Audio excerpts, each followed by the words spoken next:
Hi everyone, and welcome back to season 8 of the Propcast. I'm Louisa Dickens, your host of the Propcast and co-founder of LMRE, the global PropTech recruitment and search consultancy. The aim of each episode is to introduce you to a PropTech innovator and discuss how their work has created a shift in focus when it comes to digitalizing the built environment. If you're interested in finding out more about PropTech or applying for a job in this space, or keen to know who the big players are that are moving and shaking the real estate industry, we have you covered. And we'll be bringing you an episode each week to connect you to the VCs, PropTech startups, and real estate professionals from around the globe.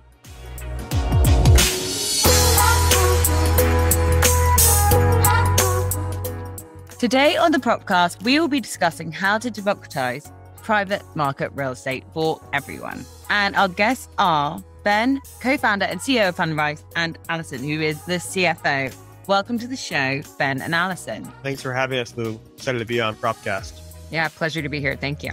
Now, for those who are not aware of Fundrise product, it's the largest direct-to-investor real estate investment platform. Their mission is to use technology to build a better financial system for the individual, one that is simpler, more reliable, lower cost, and transparent. Since launching America's first online real estate investment in 2012, Fundrise's platform has more than 1 million users, more than 1.75 billion worth of equity under management, and 5.1 billion worth of real estate transacted, including over 18,000 residential units. Thanks to their robust proprietary technology and vertically integrated infrastructure, they continue to democratize private market real estate for everyone. Now, Ben and Alison are going to be talking us through this in a lot more detail in a bit, and we're going to be covering both their journeys to PropTech and a bit more about Fundrise's product, what the challenges are of using it and taking it to market, the benefits for the everyday user like you and I, also how they've grown to, I think they're about 250 people, which is insane. And what's next to their product? I guess the investment management side of PropTech. So without further ado, let's get this podcast started. And Ben, obviously after doing a little bit of stalking of you, you've got an impressive background of your managing partner, Westmill Capital Partners, and president of Western Development Corporation, obviously now founder of Fundrise. Why the transition? Just talk me through a little bit about your own journey to date. Okay, great. I've been in real estate now for 20 plus years. And so the first half of my career was very different. The second half, the first half was what I would think of as normal real estate development and investment. I was president of this large real estate mixed-use development company in Washington, D.C. We had all these projects underway, big apartment buildings and retail and fancy private equity fund partners. And then the 2008 financial crisis hit and it changed everything. It changed how I viewed the industry, the financial industry, what I wanted to do. And during that experience, I basically started thinking about what could be an alternative to the way things work, the way the financial industry works. I personally was jaded coming out of 2008 crisis. I felt like the big banks were responsible, but then got bailed out. And most individuals did not get bailed out. They were foreclosed on, evicted, or fired, laid off. And so I was not happy with the system and wanted to come up with what could we do about it? And that's where sort of the genesis of Fundrise came from. It's funny the way the world works. Most people invest in public stocks and maybe they own some bonds, but that's really only half of the investment world. The other half is private investments, and that's venture capital, real estate, and private credit, and all these things, private equity. All these things, basically normal people don't actually get to invest in and actually don't really know anything about. They're not it's like invisible to them. Big institutions and people in the business know this is where they spend most of their time. And it's like this two worlds. And it was strange to me that individuals essentially were excluded from the sort of private investment industry. And so I started wondering, why shouldn't they be able to be a participant in investors, had pretty good investment returns, and it's where most sophisticated investors we'll take venture capital. There's a lot of people like to invest in venture capital. Would you rather invest in Uber or Airbnb when they were a Series A or after they went public? It's just people weren't allowed to. And so we started a mission to basically go about trying to break down that barrier, and spent a long time making that possible. Hey, it's Michael Beckerman, CEO of Cretech and Cretech Climate. I hope you'll join us in Copenhagen for our first dedicated climate event on May 17th through the 19th. Only 200 of the world's leading sustainability professionals will be on hand at this event to connect, exchange ideas, and be inspired by world-class speakers. For more information, please visit our website, cretechclimate.com.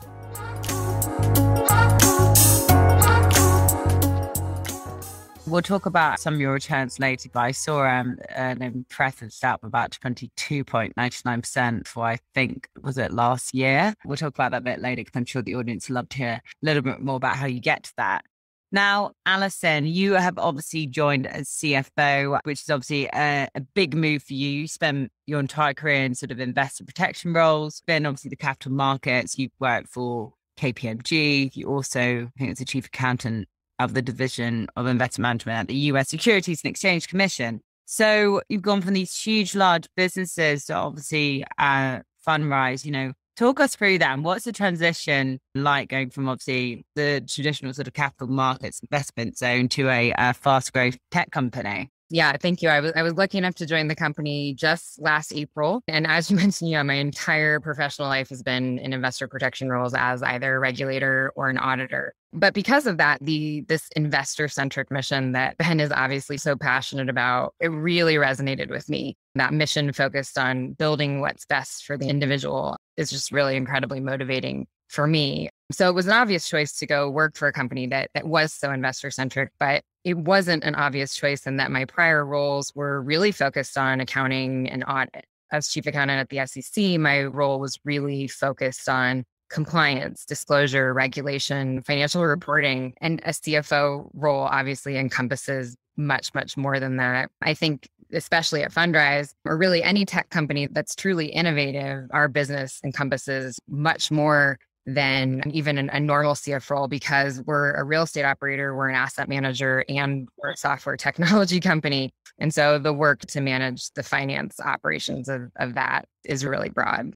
I was about to say, we've got a few mandates on for CFO and we've been retained by some of these businesses. And they've been on the hunt for CFOs, but honestly, some of these going for a year plus and finding a CFO that kind of ticks all those boxes, what you said, working that sort of environment, covering all those bases, it's really bloody difficult.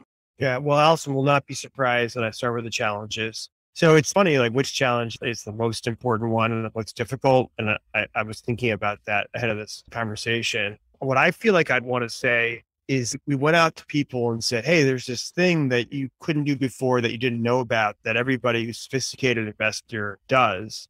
We've made it possible for you to do it. And people were like, well, I don't know, why would I want to do that? I've never heard of it. The category of private investment didn't exist for the individual investor. We have to create the category while we also try to dominate it. Category creation is its own challenge. It's very different than the next SaaS product. I mean, there's not even a name for what we're doing. So there's a lot of education for individual investors. And then there's the sort of the proofs in the pudding. How do we perform? Like right now, the stock market's off, I don't know how much, by 10%. And I think we're up and we're starting, if people who have not been through a financial crisis and not only seen the last 10 years of like up and to the right performance from the stock market, they may not understand yet why big sophisticated investors are in private investment, but I think it's going to become more manifest as the decade plays out. So you say the sort of normal investor, who would talk me through that sort of profile? What are you saying? Yeah, it's funny because like I'm going to take real estate, but you could take venture capital, you could take private equity, you could take any of the private world investment worlds. The normal investment and investor in that world is somebody with $1 billion+ dollars. The normal investor is a pension fund, endowment, private equity fund.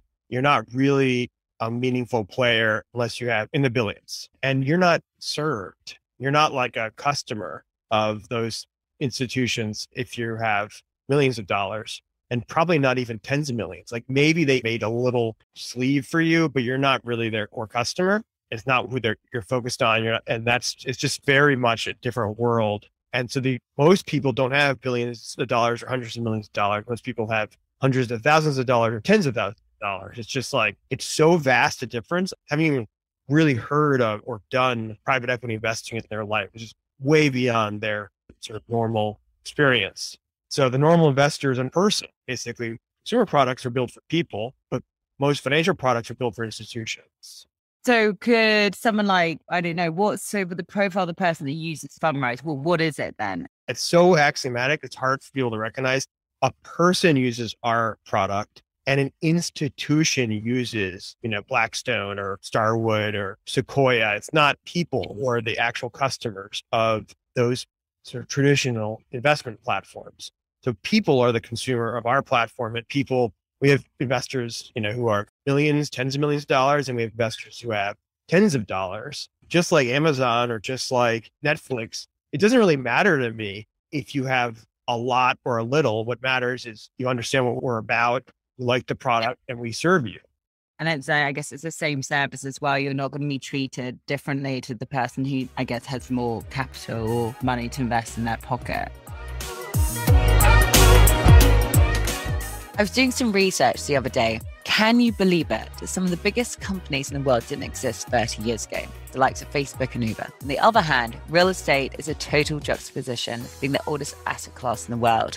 We often hear about the property industry being a slow mover, and the need for PropTech is clear to improve solutions and take advantage of the data being gathered. We saw $21 billion in investment into PropTech in 2020, and it was predicted a further increase of 25% in 2021, which has already been surpassed, which means there'll be plenty to talk about when it comes to the innovation of the built environment. EY reported that 53% of real estate owners think that they don't have the in-house talent to adopt technology successfully. Without technology-minded talent and leadership, the implementation and widespread adoption of your product might be proving tricky. If that is the case, we are here to help. So head to our website, lmre.tech, and we can find the right talent for your company's needs. So on to the next question. So the company recently announced the average annual return for all Fundrise clients' account was 22.99% for the year, which is one hell of a figure. So Ben, talk us through how you can make that happen. So good investment performance is usually a long undertaking, and the outcome is a result of years of work and many people's contribution. That number is an average of sort of two different strategies we pursue. We pursue a fixed income strategy and we pursue a high growth strategy in real estate. The fixed income strategies, I think, had a dividend last year, maybe 7 or 8%. And then the high growth equity had some higher return. I can't remember off the top, maybe 30+%. And so the average is 22.99, but it's averaging two things that are not the same.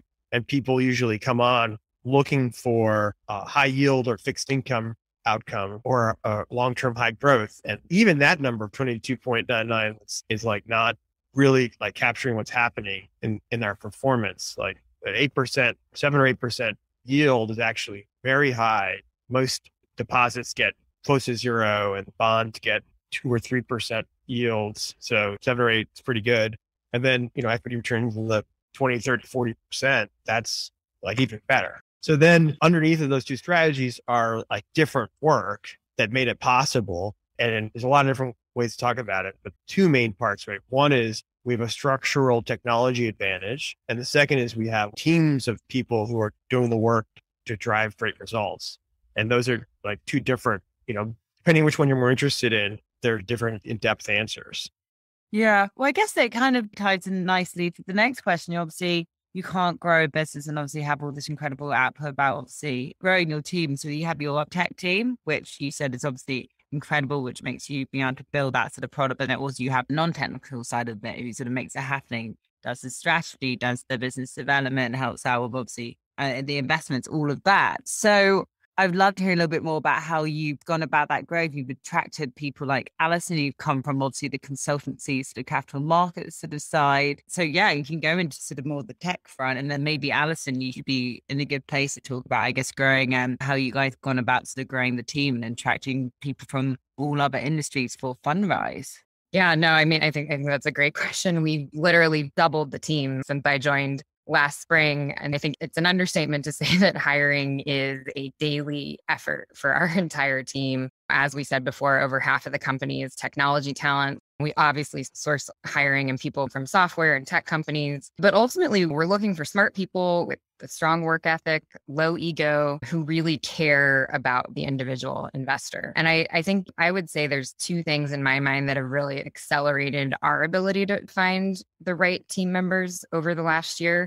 the first that we've moved to being a remote first company. Geographically, we're not restricted at all. And hiring remotely has really opened up our options across the country. So that's been really exciting. And then secondly, we're also really focused on expanding our source of talent. And so spending a lot of time, like a lot of others are, thinking about how to continue to increase the diversity of our team. So whether that's hiring, like self-taught coders or parents who've been out of the workforce or veterans, for example, we've hired a lot of veterans in the past year, and that's been a really successful effort. We have a woman on our senior management team who was a pilot in the Navy, for example, and she's just brought incredible discipline to our real estate team's organization. Yeah, people development. I mean, it's just incredible value. And so I think we've found we really value having those diverse perspectives and what that brings to the table, how that improves us as an organization. So that's really been helpful to our efforts in hiring. That's interesting what you're saying about rolling that out. We're right now at LMRA, together, DI. It's an initiative for how we're working with all our clients. Obviously, everyone's looking to push that and balance their teams out, which is great. But then we're putting together a structure on what people need to do. And then one thing you didn't touch upon is the sponsorship. Lots of businesses aren't set up to sponsorship. It's that one way of doing it. But what you're saying about getting more veterans and people from the Army, Navy is another great way of doing it. I think there's also a lot of unconscious biases we need to get over, especially if you're in the finance side of prop tech. Lots of people, I'm sure, will be wanting to work for you from the banks and everything like that. But I guess you don't want to just hire people who come from like the finance consulting. It's about sort of widening the net, which is great. And I can see from obviously looking you guys up, you have that balance, which is awesome. Right. Let's talk about what's next for this whole sector. What's next for Fundrise as well? You've had some great growth. You've gotten fantastic returns. What's 2022, 2023? Ben, what have you got on the horizon?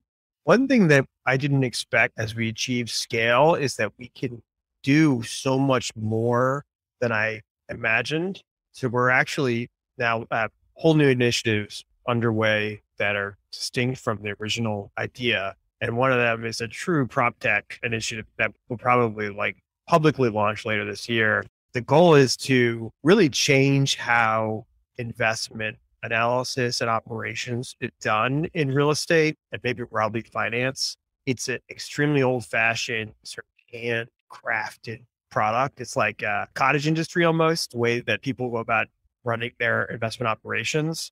And so we built software for ourselves that we basically intend to roll out for everyone else that really changes how people make investments, how people run investments. And what about, Alison, for your side of growing this business and the sort of the CFO point? Is there, as a business sort of scales, I'm sure there's lots of bits and bits of structure you're looking to sort of put in as well to make sure the business can continue to grow and make money. Yeah, no, I mean, I think certainly we need to continue to build out our resources to support all of that growth that Ben just talked about, including from a financial perspective and as portions of the business continue to mature. But yeah, just thinking about what resources do we need, what capital do we need so that we can continue to innovate, to pivot, to find these breakthroughs that Ben described that we hope will help us build a better financial system for the individual.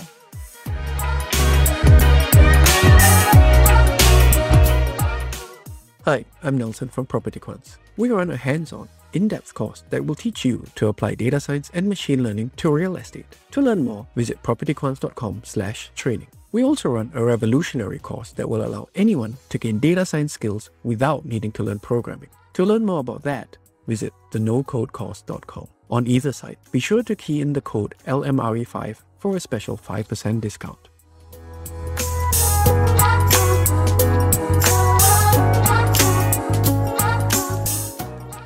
Well, look, Ben, Alison, it's been amazing hearing about the growth of Fundrise and obviously what's sort of to come, Ben. We've come to the final part, which is the LMRE part. So the L is touch upon the main lessons you've learned throughout your career. M is you can give anyone a shout out. It could be the product. It could be, I don't know, whether it's an investor, a client, whatever. R is what's been the most rewarding. And E is what are you most excited about in the future? So you can take it in turn. Someone can choose the lessons learned. Ben, would you like to go for that one?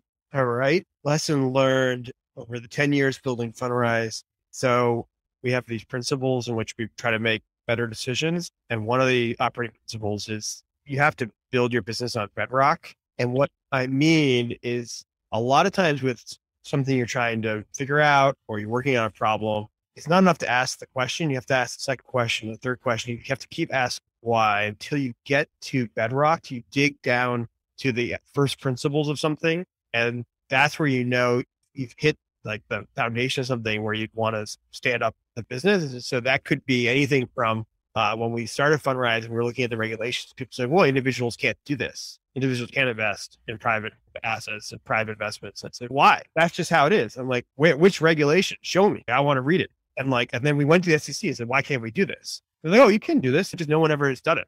And we're like, okay, how do we do it? So we just kept digging. And there's a lot, it's surface level answer, surface level thinking is generally how you move fast, but it's not how you build something of deep resilience and substance.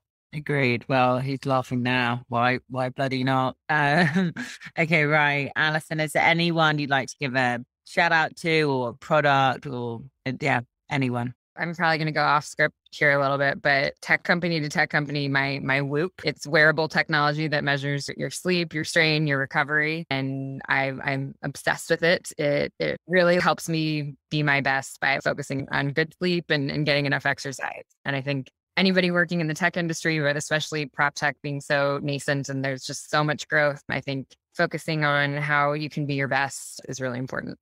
Yeah, I completely echo that. I mean, I'm pretty basic. I use Calm every single night and morning. And honestly, I don't think I could get through the day, but I'll check your one out as well. What's been the most rewarding part working in prop tech? And Alison, I feel like this should go for you, seeming as you are a newbie to our space. Total newbie.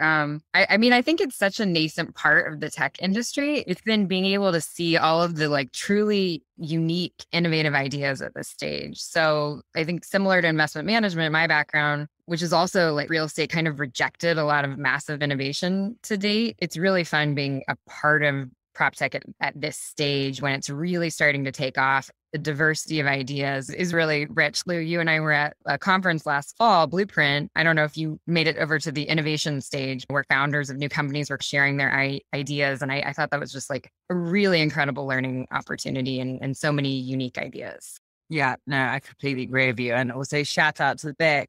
For that event, it was one of the first people back. It was in Vegas, which was obviously always good fun, but it was a brilliant event. So those who didn't make it out there, Ben, obviously you can come and Alison got to have all the fun, but definitely check out that event. Like in-person events are not dead, no matter what people say. Right. Last but not least, the E part. Ben, what are you most excited about for the future of our space? Well, I have like a personal passion, which is I dream about disrupting the old-fashioned institutions. I think if we could just tear down the system and rebuild it from scratch, we'd all be better off. And I feel like actually the technology revolution in real estate and in finance, fintech, prop tech, that's happening. What's great is the big institutions actually don't see it coming. And I think that like over the next 10 years, what happened to media, what happened to commerce, what happened to newspapers, it's going to happen in real estate and finance. And I just hope part of that would be the most gratifying thing. Awesome. Well, yeah, no, you guys are already on the path and be doing that and definitely leading the way. I love the passion. I love the mission. And so I wish you and your team and obviously Alison the best for 2022. I hope to see you all in person at one of the next events. And thank you so much for joining in the Propcast. And I'll catch up with you both after the show. Thanks so much for having us. Yes, thanks, Lou. Appreciate it.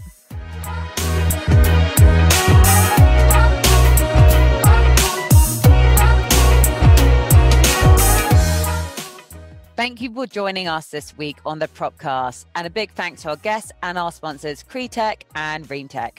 Make sure you visit our website, lmre.tech, where you can subscribe to our newsletter, keep up with our industry news and events, or if you're looking for your next career move, it's all on there. The Propcast can be found on iTunes, Spotify, and YouTube, where all good content is found. Whilst we're at it, if you found value in the show, we'd appreciate it if you could spread the word and tell a friend about it, or even write us a review. And I'll catch you next week.